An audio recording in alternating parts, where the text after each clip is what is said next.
நம்ம பண்ணை இயற்கை அங்காடி 100% இயற்கை வேளாண் தயாரிப்பு. தொடர்புக்கு 87 54 44 92 99. உலகில் எங்கு பிறப்பினும் தமிழ் கற்கலாம் கற்பிக்கலாம். Learn and teach Tamil from worldwide. avayarpaadasali.org.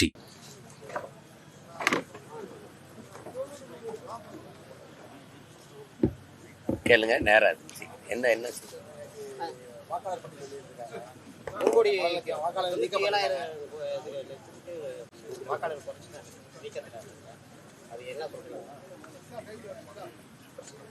என்ன சொல்றீங்கன்னு என்கிட்ட கேட்டா இது நடக்கும்னு தெரியும். முதல்ல சொன்னது நாங்க முதல்ல இருந்தே சொல்லிட்டு இருக்கோம். சிறப்பு வாக்காளர் திருத்தம்னு சொன்னாங்க. இது எங்க இருக்குது? 1 கோடி வாக்கை எடுக்கிறது எப்படி திருத்தமா? பிழை திருத்துறதுன்னா பிழையை தானே திருத்தணும். மொத்தமா அடிச்சுட்டு எழுதுவோங்கிறது எப்படி இருக்குது? நீங்க ஒரு களை எடுக்க போறிய தோட்டத்துல என்ன களையை தானே பார்த்து எடுக்கணும். மொத்தமா உழுதுட்டு மறுபடியும் விதப்போம்னா ஒரு குறுகிய காலத்துக்குள்ள இப்ப 1 கோடி வாக்காளர்கள் இது எப்படி மறுபடியும் நம்ம விடுபட்டது யாரா இருக்குன்னு எப்படி பதிவு செஞ்சு மறுபடியும் நம்ம வாக்கை எப்படி தக்க வைக்கிறது? காலம் எவ்வளவு இருக்கு? எப்படியும் நீங்க இந்த பிப்ரவரியில தேர்தல் அறிவிப்பீங்க. டிசம்பர் முடிஞ்சிருச்சு. இப்ப 2 மாசத்துக்குள்ள எப்படி இதை சரி பண்றது? ஜனவரி 18 வரைக்கும் அதுக்கு டைம் கொடுத்திருக்காங்க. இவ்வளவு பதட்டமான சூழல்ல இந்த நாட்டுல மக்களுக்கு இருக்கிற குடிமக்களுக்கு இருக்க கடைசி மதிப்புமிக்க உரிமையே இந்த வாக்கு தான். அதை காப்பாத்துக்கிறதுக்கே பெரும் போராட்டமா இருக்கு. இப்ப யார போய் தேடி வேலையை விட்டுட்டு போய் என் வாக்கு இல்லைன்னா அங்க போய் சேர்த்து பதிவு பண்ணி கொடுத்து எப்படி விடுபட்டுச்சு? அப்ப என்னமா வேலை செஞ்சீங்க? சரி பார்க்கிறேன்னு நீங்களே எப்படி 1 கோடி வாக்குங்கிறது எவ்வளவு பெரிய எண்ணிக்கை? அது எவ்வளவு பெருத்த எண்ணிக்கை? எத்தனை தொகுதி? இது அங்க 81 லட்சம் வாக்கு எடுத்தீங்க. பீகார்ல 81 லட்சம் வாக்குல அதிகப்படியா இஸ்லாமியர் வாக்கு எடுத்தீங்க. உங்களுக்கு எந்தெந்த வாக்கு இல்லையோ அதெல்லாம் தூக்குனீங்க. 40 லட்சம் வாக்குக்கு மேல இங்க அவங்களுக்கு இல்லாத வாக்கை எடுத்திருப்பாங்க. இப்படிதான் இது நடந்திருக்கும்.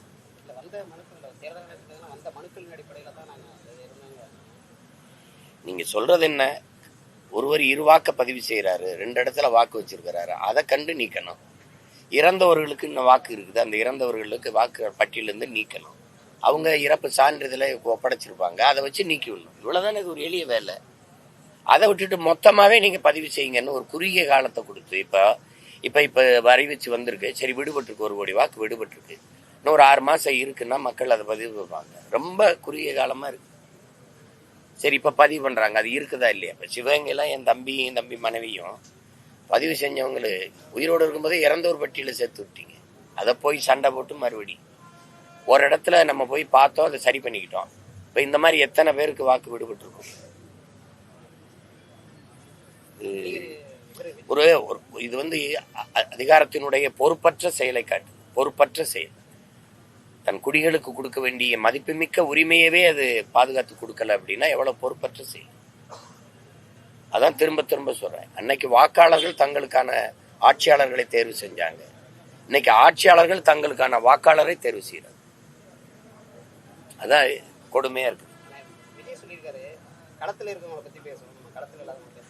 அத களத்துல இருக்கிறவங்க களத்துல இருக்கிறவங்களை பத்தி பேசுவோம். களத்துல யார் இருக்கா? கட்சி ஆரம்பிச்சு விக்கிரவாண்டி தேர்தலில் நிக்காம ஏன் பண்ணாரு? கட்சி ஆரம்பிச்சு ஈரோடு கிழக்குல அதே அங்க கடப்பாறை இருந்துச்சுல, அங்க நிக்க வேண்டியதுதானே? கடப்பாறை பிறந்த ஊர்ல திமுகவும் நாம் தமிழர் கட்சியும் தானே மோதிச்சு ஈரோடு கிழக்குல. எல்லாரும் போயிட்டாங்களே. இந்தியாவை ஆண்டு கொண்டிருக்க பாரதிய ஜனதா வரல, அதிமுக வரல. களத்துக்கே வராதவர் களத்தை பத்தி பேசுறதா ரொம்ப நகைச்சுவையா இருக்கு. களத்துக்கு ஏன் வரல? 24 பாராளுமன்ற தேர்தல் உங்க கொள்கை எதிரியை வீழ்த்த நீங்க எவ்வளவு களத்துக்கு வந்தீங்க?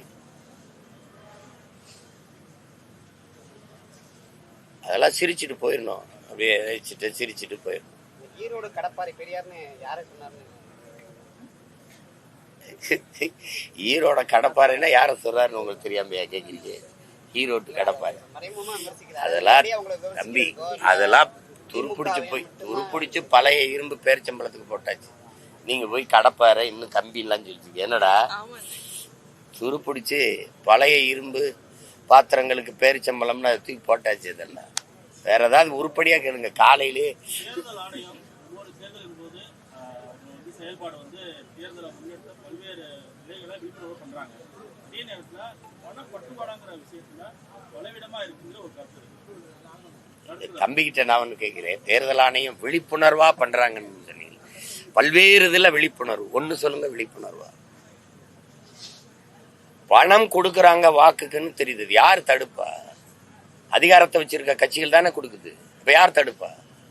இதே பாரதிய ஜனதா பீகார்ல கொடுத்துச்சா இல்லையா? குடும்ப தலைவிக்கு 10,000 வங்கியில போட்டுச்சா இல்லையா? ஓட்டுச்சா இல்லையா? உத்தரப்பிரதேசத்துல காசு கொடுத்துச்சா இல்லையா? அப்புறம் போய் அதை எப்படி தடுக்கும்? இங்க வாக்கை வாங்கி கொள்கிற முறை இருக்கிற வரை மக்களுக்கான சேவைங்கிற எண்ணம் வந்து செத்து போயிடும். அது பேச்சு கிடையாது. அது இங்க ஒரு தொகுதி எவ்வளவு வேலை? 50 கோடி வாங்கிறது. மக்களுக்கு சேவை செய்து நன்மை பெற்று வாக்கா மாத்துறது இல்ல, வாக்கை பெறுவதல்ல, வாங்குவது, விலை கொடுத்து வாங்குவது. அந்த நிலை இருக்கிற வரை பணநாயகம் தான் இருக்கும், ஜனநாயகம் இருக்காது. அது லாப தேவை தான் இருக்கும், மக்கள் சேவை இருக்காது. அதை போய் இதை பேசி பயன் இல்லை. இப்ப வாக்குக்கு காசு கொடுக்கறாங்க, வாங்குவதும் கொடுப்பதும் குற்றம், ஓராண்டு சிறைன்னு அது வந்து விளம்பரப்படுத்துது, பதாகையை வைக்குது. அதுக்கு பல கோடிகளை செலவு பண்ணுது. வாங்கும்போது அதை கொடுக்கும்போது யாரையாவது கைது பண்ணி சிறைப்படுத்திருக்கா? இதுவரை சிறைப்படுத்திருக்கா? சரி, நான் கேட்கிறேன், கடந்த முறை தஞ்சாவூர்லயும் ஆர்கே நகர்லயும் அதிகப்படியா வாக்குக்கு காசு கொடுத்துட்டாங்க, அதனால தேர்தலை இடைநிறுத்தம் செய்யறோம்னு சொல்லிச்சு. அதிகப்படியா வாக்குக்கு காசு கொடுத்தாங்கன்னு அது ஒரு வார்த்தையை பதிவு. அப்ப குறைந்த அளவு கொடுத்தா ஏற்குதா தேர்தல் ஆணையம் அப்படிங்கிற கேள்வி வருது. அதிகப்படியா கொடுத்ததுனால இடைநிறுத்தம் செஞ்சீங்க, மறுபடியும் தேர்தலை வச்சீங்க. எவர் காசு கொடுத்தாருன்னு வாக்கு தேர்தலை நிறுத்தினீங்களோ அவரே போட்டிட்டு வென்றுட்டாப்ல. அப்ப இந்த இடையில தேர்தல் நிறுத்தினால பயன் ஏதாவது இருக்கா? அப்ப நீங்க என்ன செய்யணும்? வாக்குக்கு காசு கொடுக்கிற வரை கண்டு உணர்ந்தால் 10 ஆண்டுக்கு தேர்தல் நிக்க தடைன்னு போட்டீங்கன்னா இந்த முறை ஒளிஞ்சிரும். நீங்க அதை விட்டுட்டு பறக்கும் படை, பரதேசி படை, இந்த படைன்னு உணர்ந்து நடுச்சாலையில் நிறுத்திக்கிட்டு எங்களை மளிகை கடைக்கு சரக்கு எடுக்க போறவன், அப்பாவை மருத்துவமனையில் சேர்த்துட்டு அழைச்சிக்கிட்டு வர போறவன், வீட்டுக்கு காய்கறி வாங்க போறவன் மறிச்சு காசை பறிச்சுக்கிறது. அங்க தொகுதிகள் அவன் கணக்கு இல்லாம கொடுத்துக்கிட்டு இருப்பான். இது தேர்தல் ஆணையத்துக்கு தெரிஞ்சுதான் நடக்குது. அதை போய் பேசி இல்லை, நீங்க சொன்னீங்களே மிகுந்த விழிப்புணர்வு அப்படிங்கிறது அதுக்கு சொல்றேன்.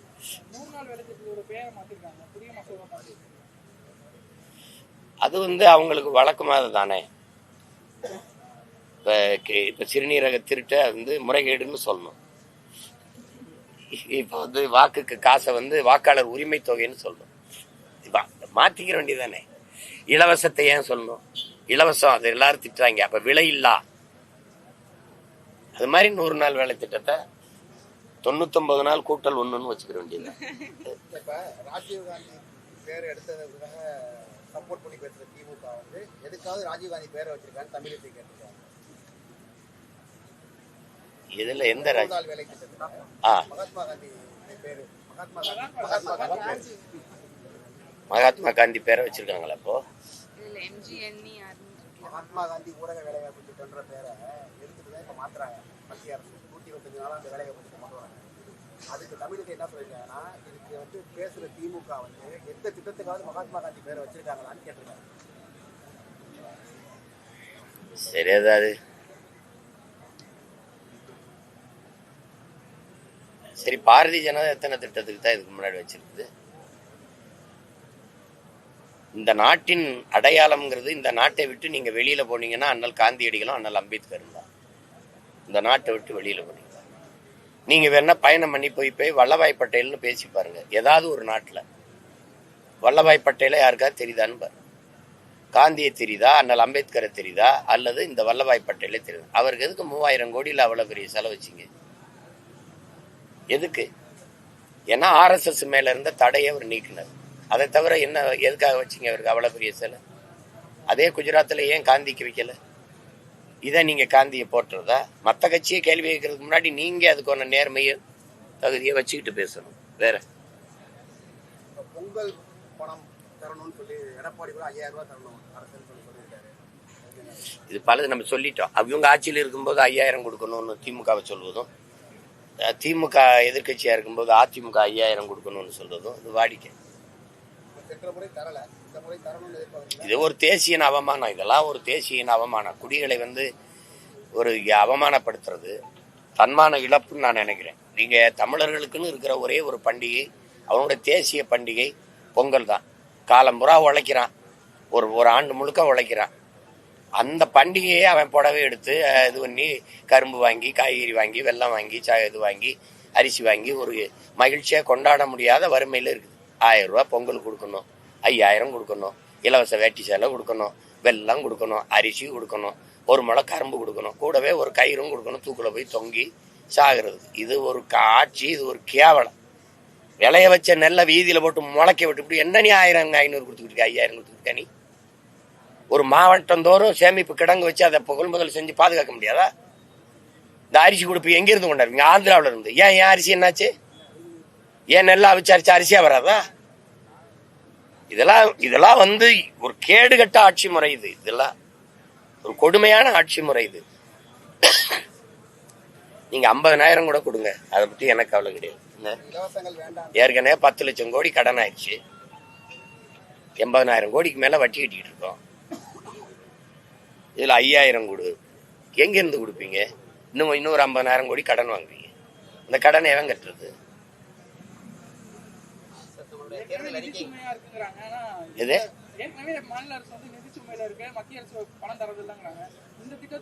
அதை பத்தி நம்ம கவலைப்பட வேண்டியது இல்லை. ஏன்னா இவங்க கட்சி அரசியல், தேர்தல் அரசியல் தான் செய்வாங்க.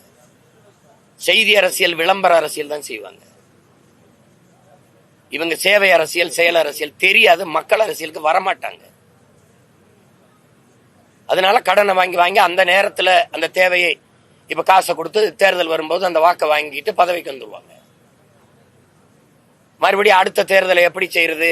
குடும்ப தலைவிக்கு 1000 கொடுத்தோம், சரி இன்னொரு 500 கொடுத்தா அந்த வாக்கை நம்மளை தக்க வச்சுக்கலாம். இதைத்தான் சிந்திப்பாங்க.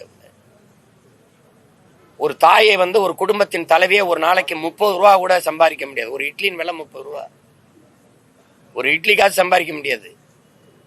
இந்த நாட்டை எவ்வளவு தூரத்துக்கு எடுத்துக்கிட்டு போவீங்க? நீ 180 லட்சம் 86 லட்சம் கோடி கடன் வந்துட்டு இந்தியாவுக்கு. இவன் 10 லட்சம் கோடி கடன் வந்துச்சு ஒரு மாநிலத்துக்கு. எங்க போய் போய் நிறுத்துவீங்க கடைசியா? நீ கடன் வாங்கி கையெழுத்து போடுறதுனால அவன் இந்த மீத்தேன் எடுக்கிறேன், ஈத்தேன் எடுக்கிறேன், உன் மலையை வெட்டுறேன், மணலை வெட்டுறேன், நிலக்கரி எடுக்கிறேன், நீ தடுக்க முடியல. பள்ளி கூட நீங்க கட்டினீல. நாட்டினுடைய செல்வத்திலே ஆக சிறந்த செல்வம் அறிவு செல்வம். ஒரு நாட்டின் எதிர்காலம் வகுப்பறையில் தீர்மானிக்கப்படுது. இதுதான் உலக பெரிய தத்துவம். அது எல்லாருக்கும் தெரியும். அறிவு கருவறை அங்கதான் இருக்கு. அந்த பள்ளிக்கூடத்துல படிக்க போன பிள்ளை இடிஞ்சு விழுந்து சாகுது. நீ இப்பதான் கட்டி திறந்துருக்க. இது என்ன சொல்ல வர? அரசு பள்ளிக்கூடத்துக்கு வராத புள்ள செத்து போயிரும், தனியார் பள்ளிக்கூடத்துக்கு போகணும்னு சொல்ற. அதான அதுல அர்த்தம். அதான் அர்த்தம். படிக்கிற புள்ள உட்கார்ந்து படிக்கிற பள்ளிக்கூடத்தை இந்த லட்சணத்துல கட்டிட்டு நீ எதுக்கு பறக்கிறதுக்கு 5000 கோடி 2000 கோடி 3000 கோடி 500 ஏக்கர் 1000 ஏக்கர் எடுத்து இப்ப திருச்சியில இந்த இருந்த விண்ணூர்தி நிலையத்துல நீங்க எல்லாம் இருக்கிறீங்க, நல்லா படிச்ச பிள்ளை. ஏதாவது பிரச்சனை இருந்ததா? எதுக்கு இத்தனை 1000 ஏக்கரை எடுத்து இவ்வளவு கோடியை போட்டு கொட்டி நீ நாசம் பண்ணிருக்க? நான் உள்ள போனேன், வண்டி நினைச்சு ஏறி போயிட்டேன். இப்ப இந்த 3 கிலோமீட்டர் நடந்தே விண்ணூர்தி நிலையத்துக்கு விண்ணூர்திக்குள்ள போக வேண்டியது இருக்கு. இந்த உலகத்துல வேணாது மூளைங்கிற உறுப்பு இருக்கிற செய்வானா? பைத்தியக்காரன் கூட இந்த மாதிரி வேலையை செய்ய மாட்டான். இருக்கிறதுல நேர்வு காணும். சிறியதே அழகு. அதை விட்டு போட்டு தேவையில்லாம பறக்கிறது. ஏன் படிக்கிற பிள்ளைய படிக்கிற பள்ளிக்கூடம் கல்லூரியில் இப்படி கட்ட மாட்டேற? மருத்துவம் பார்க்குற மருத்துவமனை இவ்வளவு அழகா கட்ட மாட்டேங்கிற? ஏதோ சுக காட்டுற எங்களுக்கு வளர்ச்சி பாரு அப்படின்னு. விண்ணூர்தி நிலையத்தை பார்த்தோன்னே அப்பா எங்கடா பறந்து போவான்? பல கோடிக்கணக்கான மக்கள் பச்சையோடு இருக்கும்போது பறந்து போ எங்கடா போறோம்? இப்ப ஒரே ஒரு முதலாளிகிட்ட கொடுத்துட்டா இண்டிகோன்னு. ஒரே ஒரு முதலாளி. ஒரு நாடு 25 விழுக்காடு தனியார் முதலாளிகளை சார்ந்து இருக்கலாம், 75 விழுக்காடு அரசு கையில் இருக்கணும். இல்ல 30 அல்லது 70. ரொம்ப கொடுமை விட 50 இருக்கணும்ல. ஒரே ஒரு முதலாளியை சார்ந்து நின்று அவன் 20 நாள் வண்டி இல்லை. இப்ப நான் எப்படி வந்தேன்? வண்டி இல்லை, ரத்து பண்ணி திடீர்னு நீத்திட்டேன். மதுரையிலிருந்து இப்படி ஒரு அவசரத்துக்கு வளர்ச்சினா ஒரு இடத்துல போய் ஒருத்தரை சந்திக்கணும்னா உடனே போகக்கூடிய வாய்ப்பு எங்க இருக்கு? போய் டெல்லியில மாட்டிக்கிட்டவன், அங்க வெளி மாநிலத்தை மாட்டிக்கிட்டவன் பயணம் செய்ய முடியாம தவிக்கிறான். ஏன்னா ஒரே ஒரு முதலாளி. அவன் நினைக்கிறதான் கட்டணும். தம்பி மதுரைக்கு நான் வரேன், சிங்கப்பூருக்கு 30,000, மதுரைக்கு நான் வரேன் 24,000, போக 24,000, 1/2 லட்சம். 2 பேர் வந்தா 1 லட்சம். ஒரு எவ்வளவு உழைப்பாளி இருந்தா எவ்வளவு இருந்தாலும் ஒரு மாசம் வருவாயே 1 லட்சம் தான். அப்ப அவசரத்துக்கு எப்படி பயணிக்கிறது? இது எங்கிட்டு நீ வளர்ச்சின்னு கட்டமைக்கிற? ஒரு முதலாளியினுடைய வளர்ச்சி அவன் என்ன நீ சொல்லிட்ட? எதுக்கு இந்த பிரச்சனை வருது? விண்ணூர்தி ஓட்டுநர்கள் 8 மணி நேரம் தான் பணி செய்யணுங்கிற. அதுல அவனுக்கு என்ன ஒத்துக்கிறது இல்லை. ஏன்னா 8 மணி நேரம்னா இவனுக்கு ஓய்வு கொடுத்துட்டு அடுத்து ஓட்டுறதுக்கு வேற ஒரு விமான ஓட்டியை கொண்டு வரணும், ஒரு பைலட்டை கொண்டு வரணும், அவனுக்கு தனியாக சம்பளம் கொடுக்கணும். அப்போ எப்படி இருக்கு? அதனால அவன் ஒத்துக்க மாட்டான். ஒரு 500 கிலோமீட்டருக்கு 7000 ரூபா ஒரு தொகைன்னு வை. ஆட்டோவுக்கு மீட்டர் கட்டணம் போடுற, பேருந்துக்கு கட்டணம் நிர்ணயிக்கிற. அப்படி நீ வைக்கணும்னா அவங்க ஒத்துக்க மாட்டான். ஏன்னா தனியார்ட்ட கொடுத்துட்ட, மொத்தமா ஒருத்தனை சார்ந்து நிற்கிற. அப்ப தனி ஒரு முதலாளியின் வளர்ச்சியை, நாட்டின் வளர்ச்சியை நீ கட்டமைக்கிற. எத்தனை மக்கள் தவிக்கிறான். இப்ப பாருங்க எவ்வளவு நினைச்சேன்னு. இப்ப நீங்க சென்னைக்கு போக முடியுமா? நீங்க போக முடியாது, வண்டி இல்ல. இங்க இல்ல, இந்தியா முழுமைக்கு தான் நிலைமை. இப்ப நீங்க டெல்லிக்கு போகணும், எப்படி போவீங்க? உங்களுக்கு என்ன, நீங்க தனியா விண்ணூர்த்தி வச்சிருக்க, ஏறி வந்து சரன்னு வரீங்க, சார்ட்டர்டு ஃபிளைட். எங்களுக்கு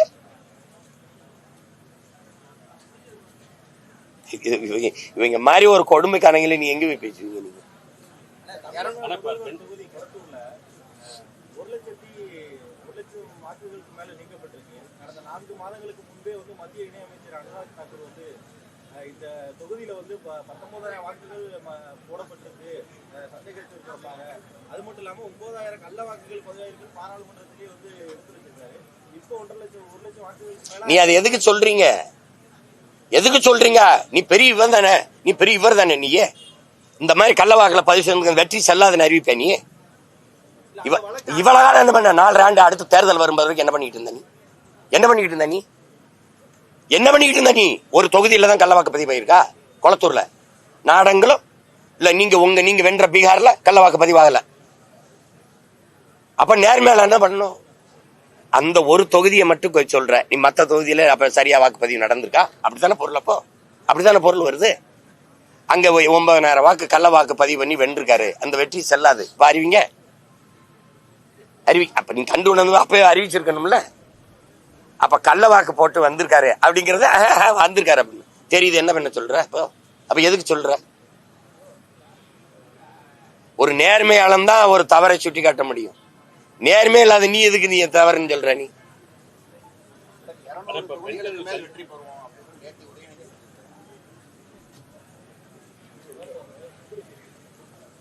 200 தொகுதியை வாங்கிடுவோம் சொல்றல. வெற்றி பெறுவோம்னா எப்படி வெற்றி பெறுவோம்? திமுகவுக்கு வாக்கு செலுத்தணும் மக்கள். எதுனாலன்னு சொல்லு, ஏன்னு சொல்லு, ஒரு காரணம் சொல்லுங்க.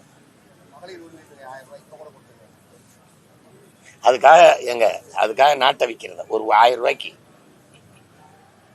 ஒரு நல்ல ஆட்சிங்கிறது 1000 இல்ல, மாசம் 15,000 20,000 ஒரு தாய் அல்லது 5,000 10,000 ஈட்டிக் கொள்கிற வாய்ப்பை ஏற்படுத்தி கொடுப்பதுதான் மக்களுக்கான அரசியல். மக்களின் வாழ்வாதாரம் சார்ந்து, மக்களின் நலன் சார்ந்த அரசியல். இப்ப 1000 ரூபாய் கொடுத்துக்கிட்டு இருக்க, எத்தனை ஆண்டு கொடுப்பேன்? நான் கேட்கறதுக்கு அண்ணன் கேட்கறது பரிசு. இப்ப 10 லட்சம் கோடியை நம்ம கடன் தொடுது. எத்தனை ஆண்டுக்கு கொடுத்துக்கிட்டே இருப்பீங்க? நீங்க 56 வரைக்கும் கூட ஆளுங்க சாமி. எத்தனை காலத்துக்கு கொடுப்பீங்க? இந்த காசை எங்க இருந்து எடுக்கிறீங்க? 1000 ரூபாய் கொடுக்குறீங்க, இளைஞர்களுக்கு தமிழ் மகன்னு கொடுக்குறீங்க, இது புதுமை பெண்ணுன்னு கொடுக்குறீங்க, இது கொடுக்குறீங்க. எங்க இருந்து அந்த காசை எடுக்கிறீங்க? நீ அத்தியாவசிய தேவையில மின் கட்டணத்துல உயர்த்தி விட்டுட்ட, நீ சொத்து வரியை ஏற்றி விட்டுட்ட. நான் வாடகைக்கு வீட்டுல குடியிருக்கேன். அவன் அந்த வீட்டு உரிமையால அவன் காசுல இருந்து கட்டுவானா, என் வாடகை உயர்த்தி அந்த வரியை கட்டுவானா? இந்த கேள்விக்கு பதில் சொல்லு. நீ வாழவே முடியாத அளவுக்கு எல்லா பொருளின் விலையும் ஏற்றி விட்டு 1000 ரூபாய் கொடுக்குறேன், 1000 ரூபாய் கொடுக்குறேன். ஒரு அம்மாவையெல்லாம் பேச விடுறாங்க. அந்த 1000 ரூபாயை வச்சு நான் 2 ஆடு வாங்கினேன், இன்னைக்கு 400 ஆடுகளா பெருகி இருக்குது. நான் 2 பசுமாடு வாங்கி விட்டுருக்கேன். 1000 ரூபாய்க்கு பசுமாடு வாங்கிருவீங்களா? ஏண்டா சொல்றவன் பைத்தியக்காரன், பக்கத்துல உட்காந்துருக்கேன் பைத்தியக்காரனா, கேடு கெடுக்கவும் பைத்தியக்காரன் நினைச்சுக்கிட்டு என்ன இப்படி? ஏங்க என்ன ஒரு அளவு இல்லையா? பொய் சொல்ல வேண்டியதான். அதுக்காக பொய்யவே புலமை மாதிரி பாடப்படாது. என்னடா பெண் உரிமை, கல்வி உரிமை, அடிமைத்தனத்திலிருந்து மீள்கிறதுக்காக பெரியார் போராடுறது ஒரு அரசியல்வாதத்துக்கு அவர் போராடுது. ஆனா நீங்க ஒவ்வொருத்தருமே பெரியார் விமர்சிக்கிறீங்க. நீங்க ஒரு அரசியல்வாதத்துக்கு பெண்ணுரிமை கல்விக்கு போராடினார்னு சொல்ற உங்களை நினைச்சு நான் ரொம்ப பரிதாபப்படுறேன். இது இடம் இல்ல, இது சாயந்தரம் வாங்க. என்ன போராடினார் அதுதான் கூட்டம் வச்சிருக்கோம்.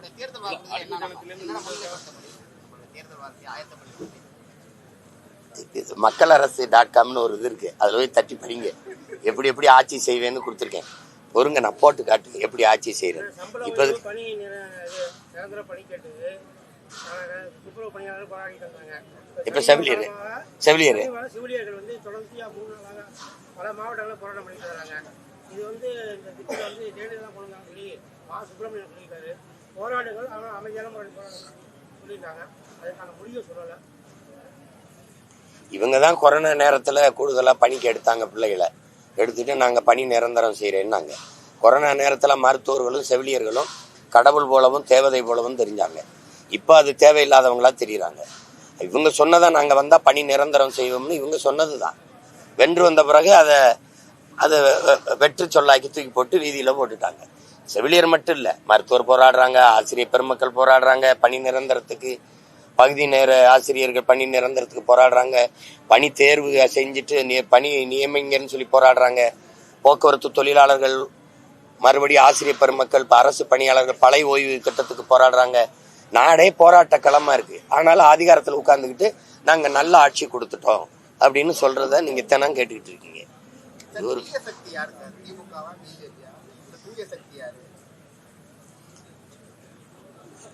ஒவ்வொரு தேர்தல் வரும்போது எல்லாமே தூய சக்தி ஆயிரும். சலவைக்கு போட்டு வாங்கிட்டீங்கன்னா வெளுக்க போட்டு வாங்கினீங்கன்னா தூய சக்தி தீய சக்தி. அதில் உங்களுக்கு தெரியாததா அதுல யாரு தீமைன்னு? தீமைனா எது தீமைன்னு சொல்லணும்.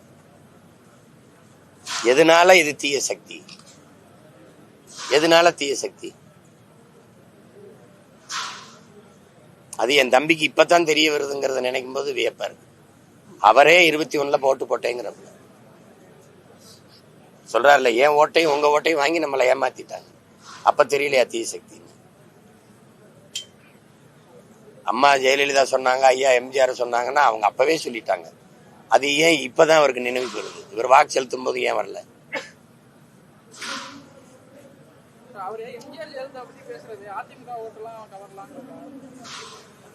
யார் ஓட்டையும் யாரும் எடுத்துட்டு போங்க.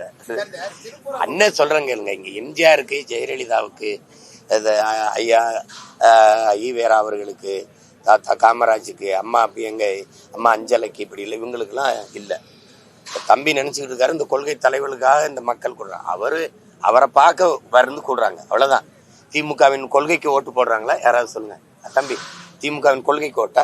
அதிமுகவின் கொள்கைக்கு ஓட்டா? கொடியில அண்ணா இருக்காரு, எம்ஜிஆர் இருக்காரு, அதுக்கு ஓட்டா? நீங்க கொடுக்குற நோட்டுக்கு ஓட்டு. அப்படி பார்த்தா இங்க யாருக்கும் ஓட்டு இல்லை, காந்திக்கு தான் ஓட்டு. ஏன்னா நீங்க கொடுக்குற நோட்ல காந்தி இருக்காப்ல, அந்த நோட்டுக்கு தான் ஓட்டு. அதனால சும்மா வீண் கொள்கை பேசி யாரு வாக்கு கேட்கிறா? எங்களை தவிர கொள்கை பேசி யாரு வாக்கு கேட்கிறா? நாங்க வந்தா அதை செய்வோம், அதை செய்வோம், எதுவும் பேசுறது இல்லை. புரட்சி தலைவியின் ஆட்சி, அம்மாவின் ஆட்சி, அதுதானே சொல்லிட்டு இருக்கீங்க. அம்மாவின் ஆட்சி இங்க வந்தா இது நாங்க கழக ஆட்சியில குடும்ப தலைவிக்கு 1000 ரூபாய் கொடுத்தோம், உரிமை தொகை கொடுத்தோம். என்ன 1000 ரூபாய் ஒரு உரிமை தொகை? அதுவும் கலைஞரின் உரிமை தொகை. அவருக்கு என்ன அதுல உரிமை தொகை? அவர் பரம்பரை சொத்து, ஏதோ சேர சோழ பாண்டியர் பரம்பரை, அதை வித்துட்டு கொண்டாந்து கொடுத்திய. ஏன்னா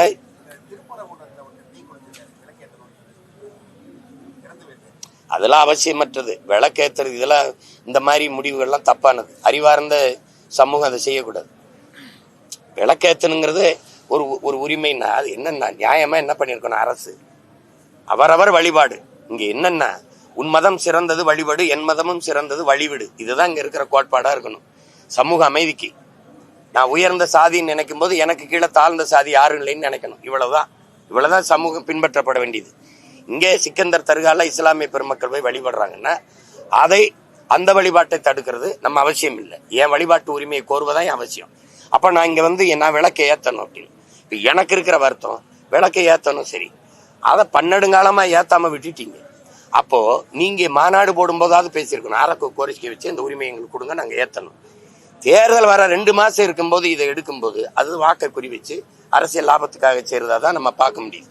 இப்ப இந்த இடத்துல அரசு இரு சமய பெரியவர்கள் தலைவர்களை அழைச்சு பேசி ஒரு நல்லிணக்க குழுவை வச்சு உங்க வழிபாட்டுல இவங்க தலையிடக்கூடாது, இவங்க வழிபாட்டுல இவங்க தலையிடக்கூடாது, அவங்க அந்த முறை வரும்போது அந்த நேரத்தில் அவங்க விளக்கேற்றி வழிபட்டுட்டு போகட்டும். நீங்க உங்க மத சடங்குபடி நீங்க உங்க வழிபாட்டை தொடருங்க, பிரச்சனை இருக்கக்கூடாது. நம்ம இங்க மதங்களை தாண்டி மனிதம் தான் புனிதமானது. ஏன்னா இங்க மனிதனுக்காக தான் மதம் வந்திருக்க ஒழிய மதத்துக்காக மனிதர்கள் இல்லை. உடம்புக்கு தான் சட்டையை ஒழிய சட்டைக்கு உடம்பு இல்லை. அப்ப சட்டமும் மதமும் சமயமும் எல்லாமே மனிதர்களுக்காக உருவாக்கப்பட்டது, மனிதனால் உருவாக்கப்பட்டது. அப்போ எல்லாவற்றையும் கடந்து ஒரு புனிதம் இருக்குன்னா மனிதம் தான். மதத்தின் பெயரால மோதிக்கிட்டு மனிதத்தை கொலை செய்யக்கூடாது. இதை அரசு, அக்கறை உள்ள அரசு அதை கவனத்தில் எடுத்து இந்நேரம் பேசி சத்தம் இல்லாம முடிச்சிடணும். அந்த பிரச்சனையை நீட்டிக்கிறத பார்க்கும்போது இவர்களுக்கு இந்த பிரச்சனை இருக்கும்போது இஸ்லாமிய கிறிஸ்தவ மக்களுக்கு ஒரு இது இருக்கு, எங்களுக்கு பாதுகாப்பு திமுக தான், நீ இங்க போற, இந்துக்களுக்கு எங்களுக்கு பாதுகாப்பு பிஜேபி தான். இப்ப மதத்தை முன்னிறுத்தி செய்யற அரசியலை நீங்க ஏற்கிறீங்களா, எதிர்க்கிறீங்களா, ஆதரிக்கிறீங்களா, அறிவிருக்கிறீங்களா? அப்ப எங்க மனிதம் இருக்கும், எங்க நாடு இருக்கும், எங்க நலன் இருக்கும், எங்க நில வளம் இருக்கும், எங்க மண்ணின் மக்களின் மீது கல்வி மருத்துவம் அதன் மீது எங்க சிந்தனை இருக்கும், மத உணர்ச்சி? ஏன்னா என்னன்னா கல்லு சாராயம் இதெல்லாம் இருக்கு பாருங்க, இந்த சாராயம் இந்த பெத்தட்டு இந்த கஞ்சா அதெல்லாம் அதுக்கு பயன்படுத்தினாதான் போத வரும். ஆனா சாதிய மதமும் சொன்னவனே வந்துரும்ன்றான். அப்ப அவ்வளவு கொடிய போதை அது, அதை நீங்க கையில வச்சுக்கிற. இப்ப இவ்வளவு நேரத்துல ஒரு அரசு பொறுப்புள்ள அரசு தீர்க்க முடியாதா? நானா இருந்தா என்ன, அது நடக்காது பிரச்சனையே. அதையும் தவறுன்னு தானே சொல்றேன். அன்னைக்கு இதே இடத்துல சொன்னேன், மாண்புமிக்க நீதி என்ன சொல்லியிருக்கணும், ஐயா நீதியரசர் என்ன சொல்லியிருக்கணும், நான் சொன்னதை சொல்லியிருக்கணும், அரசுக்கு பரிந்துரைச்சிருக்கணும். நீங்க ஒரு பீஸ் கமிட்டி ஃபோர்ஸ் ஒரு குழு போடுங்க, ஒரு பீஸ் கமிட்டி போடுங்க, ஒரு நல்லிணக்க குழு போடுங்க, இந்த மத பெரியவர்களை கூப்பிடுங்க, இந்த மத பெரியவர்களை கூப்பிடுங்க, என்ன விளக்கேற்றணும் ஏத்திக்க, அவ்வளவுதானே. ஒரு நாள் நீ என்ன வழிபடணும் வழிபட்டுக்க, அவ்வளவுதானே. தினம் போய் அங்க போய் வழிபடுறது, தினம் போய் விளக்கத்துறது இல்லையே, அதுல என்ன பிரச்சனை?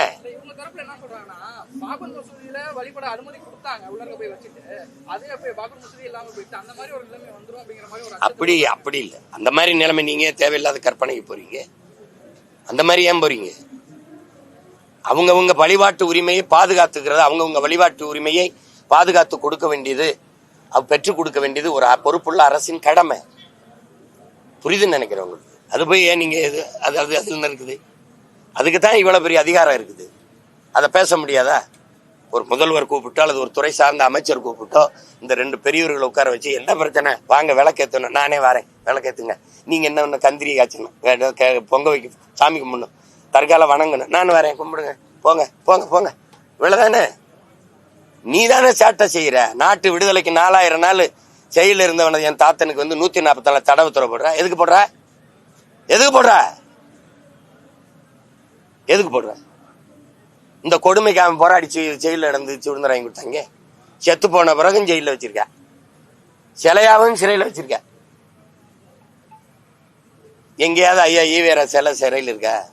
ஆனா என் தாத்தன் காமராஜ் ஜெயில இருப்பாப்ல, என் தாத்தன் முத்துராமலிங்க ஜெயில இருப்பாப்ல, பார்த்துருக்கீங்க. இவங்க உயிரோடு இருந்தபோது போராடி ஜெயில இருந்து விடுதலை ஆகி கொடுத்தாங்க. செத்த பிறகு சிலையா வச்சு என்ன சமூக நல்லிணக்கம் உடச்சு போடுவானா? சரி நான் வந்துடுறேன், வந்து உட்காந்துறேன், யாரையும் இடிக்க சொல்லு பார்ப்போம். சார், இந்த கருப்பு சாப்பிட வந்திருக்கீங்க, புரியுதா? 200 இடம் ஜெயிக்கணும்ல.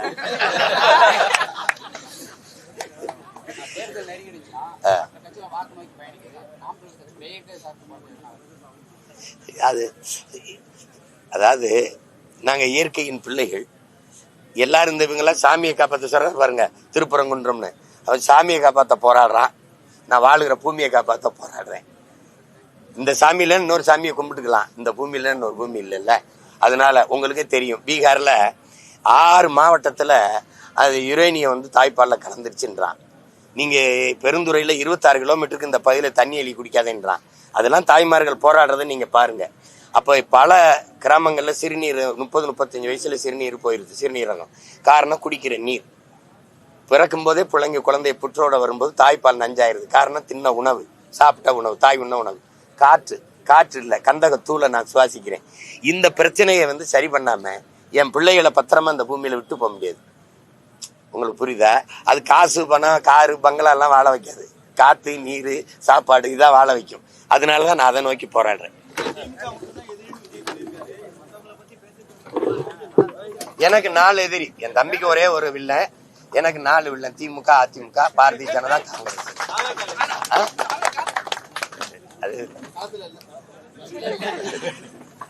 அது போய் எதுக்கு தம்பி கட்சி? அதை போய் அது தட்டி தான் கொடுக்கணும்.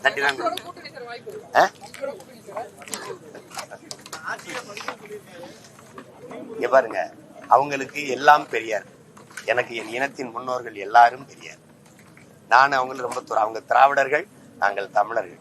அவங்களுக்கு புரியுதா? அவங்களுக்கு அவங்க ஓட்டுக்கு காசு கொடுப்பாங்க. நான் என்ன சொல்லுவேன், அம்மா நீ நோட்டை வாங்கிட்டு ஓட்டை வைக்கிறம்மா, அந்த ஓட்டை வாங்கிட்டு நாட்டை வைக்கிறாம்மா, அது கூடாதுமா. அம்மா எங்களுக்கு கொள்கையில 2000 கிலோமீட்டர் வித்தியாசம் இருக்கு. பெரியாருக்கு ஓட்டுருக்கா? பெரியார் கோட்பாட்டை சொல்லி ஒரு நல்ல வீரமுக்கு ஆண்மக்கள், அவர் பெரிய தத்துவ அறிஞர், பெரிய சாக்ரட்டிஸ், அவர் பெரிய ஏங்கல்ஸ். பெரிய அரசியமா திட்டாயா, அவனுக்கு போடாத அப்படின்னு சொல்லி வாக்கு கேட்க ஒரு தலைவர் கண். பெரியார் பேரை சொல்லிதான் 250 வாக்கு கூட பெற முடியல ஈரோட்ல. பெரியாரை ஏத்தி பேசி 2500 வாக்கு. உனக்கு என்ன மனசு இல்ல? பெரியாரை திட்டிட்டு அவரை திட்டி விட்டு டெபாசிட் வாங்கிட்டானா கேவலமா போயிரும்னு அதோட நீத்திட்ட. எனக்கு தெரியாதா நீ பயந்துட்டாயின்னு? நீ கள்ள ஓட்டு போடுறத தடுக்காதமே, ஓட்டு காசு கொடுக்கறத தடுக்காதமே, என் ஓட்டை சரியா எண்ணீர் வாங்கி நான் நம்பணும். தம்பி தம்பி அதெல்லாம் பேச்சு. நான் தான் சொன்னேன், பழைய கடப்பார இஎம்பி தலை பேரிச்சம்பளத்துக்கு போட்டாச்சு போய் பேசிட்டு